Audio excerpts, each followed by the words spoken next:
Anyway, okay, so let's get enough about me. Let's get back to justice for Andre. Okay, so where we left off, Judge Ross had the sidebar with Terica and her attorney, and then the government, and comes back to us, and then says, asked the government if the Griggs family had any witness statements, which victim impact statements, which we of course knew they did. So he basically the same way he's always done, asked if there was any sort of order, if they knew who was first. They always just leave it to the family to determine who's going to go first. So the first person that gave their victim impact statement was Karen. Yeah, I ain't gonna give names just in case. I don't know if people, but her name is Karen, Aunt Karen, Auntie Karen. Auntie Karen is the lady in the blue here, and she got up, and this was her first.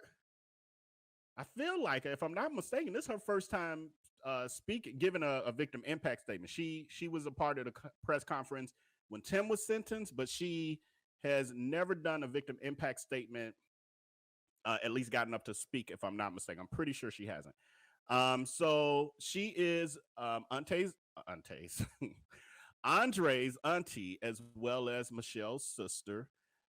She, again, with these, y'all, I'm just kind of jotting down like shorthand, trying to grab as much as I can because people are they're just talking. And so some of what she expressed was, she said that they have an extremely close family, so much so that their nieces and nephews are like their children to them. So they're like sons and daughters. So she said Andre was like not only her nephew, but he was like a son. They like help each other raise their kids, all of that. She says Terica wanted to be with her kids and watch them grow up and get married, just like my sister did.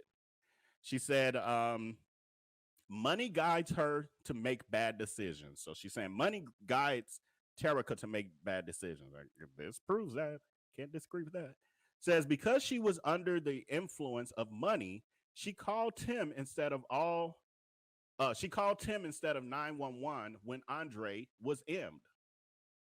She said she didn't say anything after.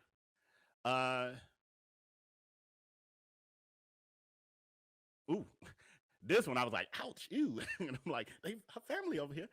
She says doing wrong for money is in her blood. Did y'all hear what I say? Doing wrong for money is in her blood. And I'm like, oh my God, they're gonna get the humbugging in here because like that's a slight on the family. But I'm sure they're privy to more information about this pre-sentencing report that the public can't see, all the stuff behind the scenes that's happened over the, her background and all that. So she's stating from a perspective some of us ain't got. She says, please give her, I think basically I got chicken scratch here, but I think she was saying, please give her as many years as possible in her sentence. Then you heard, I put here as a side note, then you heard somebody in the front row of Terica's side go, ooh!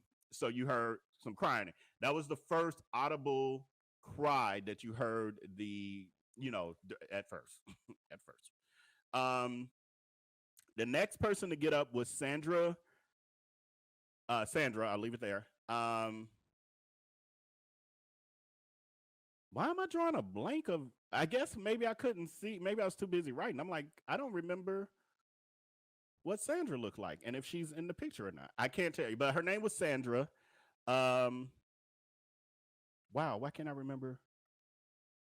I think she's one of the relatives that's in this picture too. I'm sorry, Sandra. My brain is drawing a blank in my, like I said, I was a little off today. And guarding my life at the same time. Today was risky, y'all. Y'all got me in trouble with that last live with y'all shenanigans. But anyway, Sandra got up and she said, I know this may not be appropriate in this environment, but she was like, as I always do, I want to give honor to God. She says, the woman waiting to be sentenced is the main reason Dre was K-word. She says, the reason my sister has, she's also the reason that my sister doesn't have her son. She's the one. She's the one. The reason why he won't get married. She's the one who lured Andre out. She's the one who got him to keep his guard down, to let his guard down for this to happen to him. Because Andre's guard was up. We don't get into that. We ain't done, y'all. She says she's the one that pretended to be interested in him. She's the one that did all of this for $10,000. This is like when y'all there and y'all hit him saying, ooh, it's just different. Ooh, it's different. It's like chills. She says she was the only, she was also the only one loyal to Tim, meaning to make this happen, to follow through with it. Here we go, y'all. Now, I don't think this out here. I don't think I've heard it anywhere else. And I knew about this. I got a little insight without telling too much. That I heard about this a few months ago. And I was like, I ain't saying nothing until I can say something. It's been said in public, so now I can say something. So she says, we know other women refused the job, which is why Dre knew Tim was after him. I need some reactions. Say it, y'all. Did y'all know this before? I'm going to read again. We know other women refused to do the job that Terica ended up doing, the one she's paying for right now. That $10,000 wasn't nearly enough to handle. Says, which is why Dre knew Tim was after him. So y'all knew, right? We talked about, it's been discussed in public that Dre had told his mom rather, that if something happened, well, his family really, if something happened to me, Uncle Tim did it. That is why he said that. Because Tim had this was the third attempt on Andre's life. The third attempt on Andre's life. This was the third woman that Tim tried to use to lure Andre so that he could eliminate Andre. Third, not one, not two, but three. That is why Andre said, if something happens to me, my uncle did it, because he's got these women saying, your uncle tried to put me up to telling him where you at, lure you out so he could do this to you. Terica was the one that he was finally able to get in that head and get her to do it. Really, I guess he was being honest with the other women. Maybe, I'm not sure of the details of that, and maybe we'll hear those things when people can talk. So I don't know if maybe he was being more direct with those women and then realized that wasn't working. And so he said, well, I'm gonna find someone who's a little slower and then I'm gonna trick them into it. I don't know, but that's, I guess, possible as well. Okay, so she also went on to say, she claims she was only paid to locate Dre.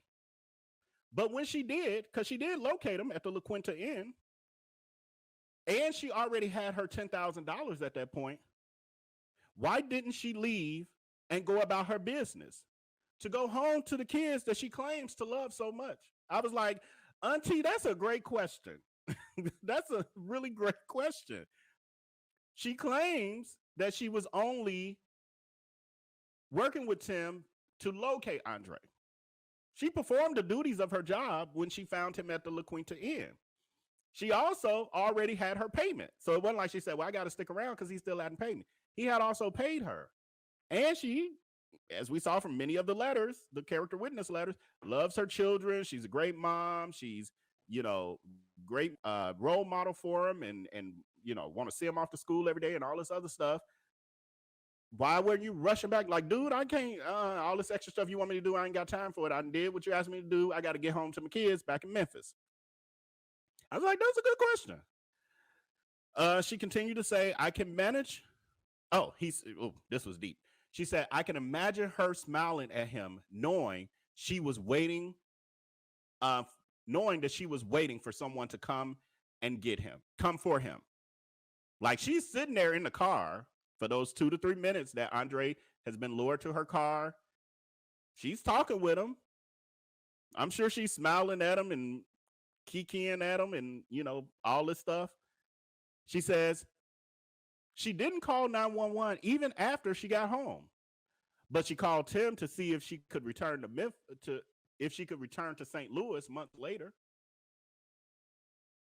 She wants us to believe that she took that 10K in blood money and didn't know death was on the other side.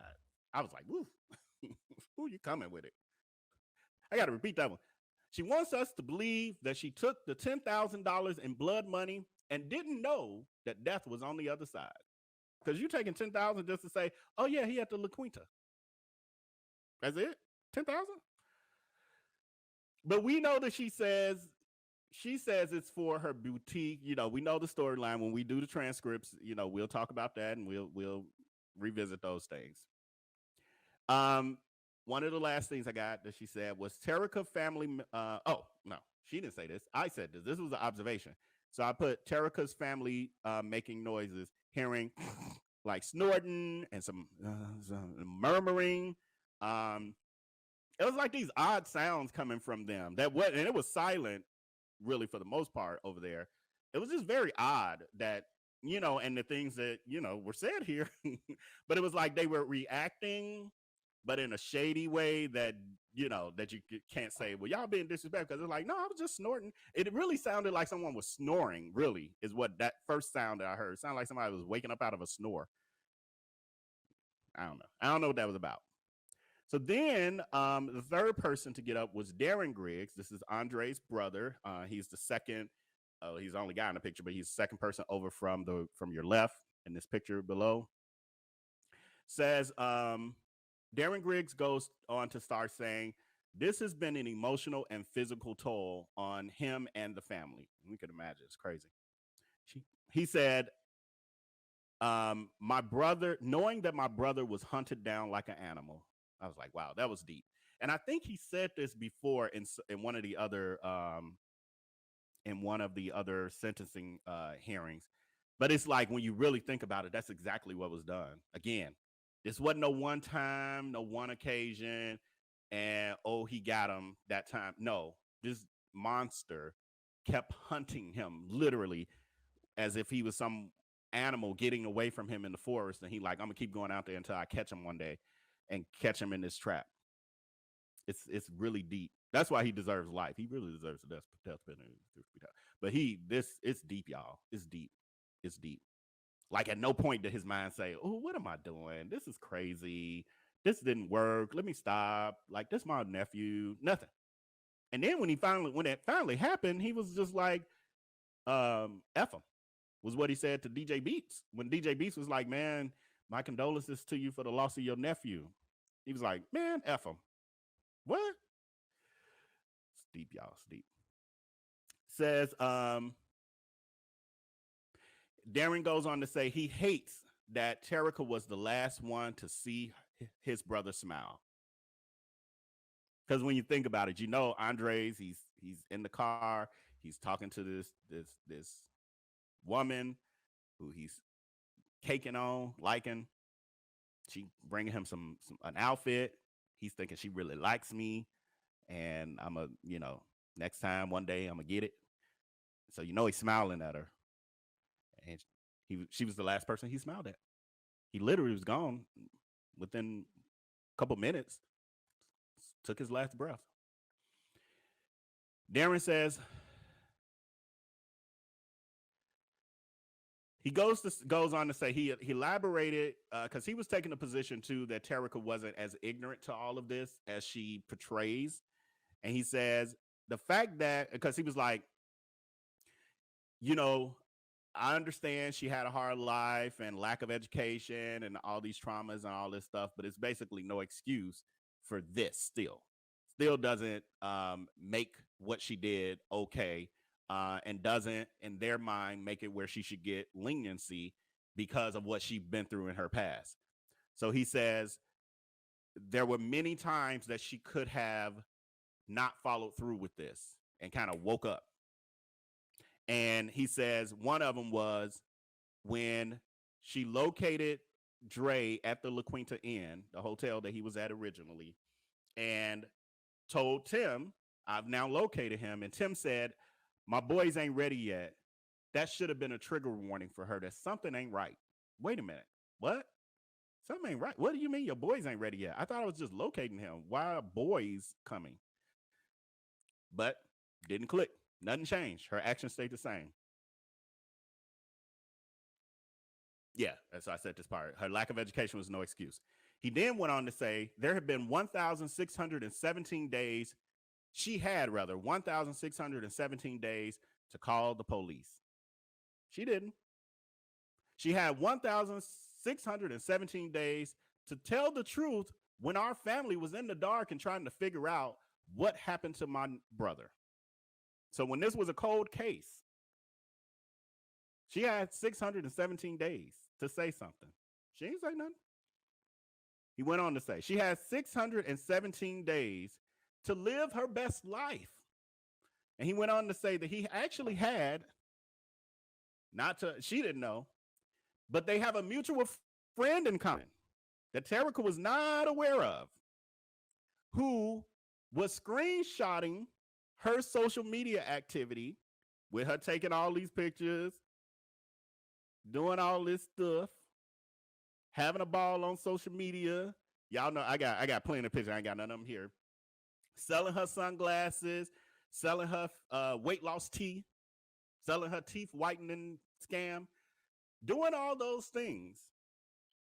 A friend of both of theirs was sending all of that to Darren.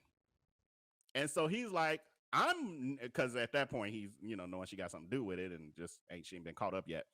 And he's like, I'm watching her live her best life while my brother's gone, and she ain't told not one time that this has happened. I was like, wow. Small world, y'all. Small world. He said, when she was in the car and got the text saying, move, why didn't she tell Dre to move too? They be coming with these victim impact statements, y'all. Y'all should be there. Says, never mentioned that she knew Tim, that he was looking. She never mentioned to Dre that she actually knew who Tim was and that Tim was looking for him. So she never once told Dre, oh, I know your uncle. And by the way, he's looking for you. Like the other women, the other two. Remember, Terica's the third. She not the first. Not even the second, she third. Two other women did that.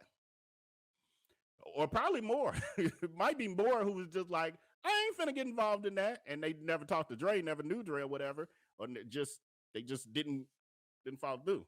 Those are three we know of, or these are the three we know of. Oh, y'all. Says, had she seen Dre as a person instead of a $sign, she would have said something or done something different. That's not verbatim, but that's what he was saying. Says, even with the max sentence that she could possibly get, which at that point was 20 years, she can still return home to her family. She can still see her kids, and she can still see them get married and have children. Something that Dre's mom would never be able to see. She says, Darren says, as a family, we don't care what she has to say and don't want her to speak because she had 1,617 days to do that, and she didn't. That's it. He dropped the mic on that one. So I was like, ooh, she probably gonna speak now. She probably gonna speak. Okay, so then we had Michelle Griggs. Michelle Griggs comes to the podium. She says, this isn't the first attempt. This is when I was like, okay, it's okay for me to talk now. Oh, if y'all knew the stuff I knew that I don't tell y'all. I can't tell y'all everything. I gotta wait. Patience, grasshoppers, because when it comes, I tell y'all, this ain't over. It's just going to be getting started when Tim gets sentenced. I'm just telling y'all something that y'all ain't ready for. All right, moving on. I'm saying too much. This isn't the first attempt, is what Michelle Griggs says. Terica is a cold-blooded emmer. This is her words. That was a quote.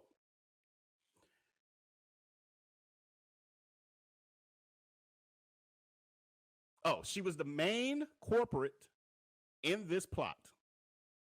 Meaning without this, without her, it doesn't happen. Michelle says, even after she saw Dre's M on the news, that Dre was taken out, when she saw it on the news, she said nothing. She could have told him, don't leave the La Quinta.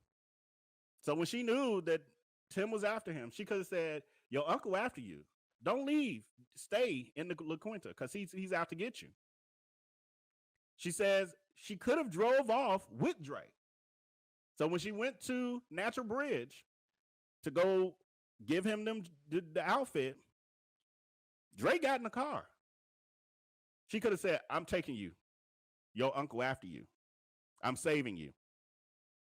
Did she know? She was like, bye-bye. Literally, bye. Says, Michelle then says, she only talked after getting caught. Meaning, she ain't said a word, as Darren said, 1,617 days of silence. But when she got caught, she sung like a canary. Oh, she sung. Oh, she sung a sweet melody that got this monster convicted. But she didn't do it until her own life or livelihood or freedom was at stake. So Michelle Griggs says she wants Terica to get the max sentence of the possible. So in summary, the Griggs family's perspective on this is that, and Darren said it, I don't know if I read it or not, but he said it, that although he is grateful that Terica did speak, he didn't say thank you to you or none of that. It was, I'm grateful, like as I'm grateful to God that she actually did. Like it wasn't even like he was giving her credit. It was like, I'm grateful that this situation caused her to speak because and tell the truth and give the whole plot, because without that, they know that there's a 99% chance that Tim would have went free or never even got caught, never got arrested. So they are very aware of that. And so there's a gratefulness to God for that, but not Terica, because the thought is Terica didn't do that for us.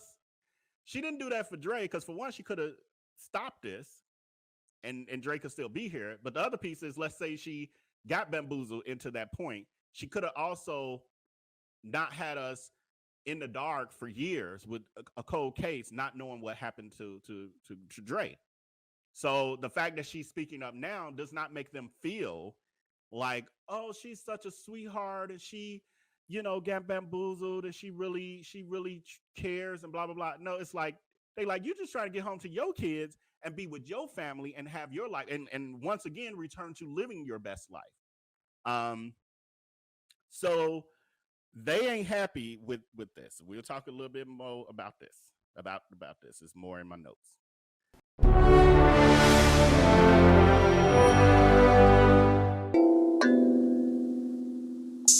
Hey, poppin' like I'm supposed to. Watch out for the people that ain't close to. Speak a little something you could toast to. I ain't tryna hear about what you won't do.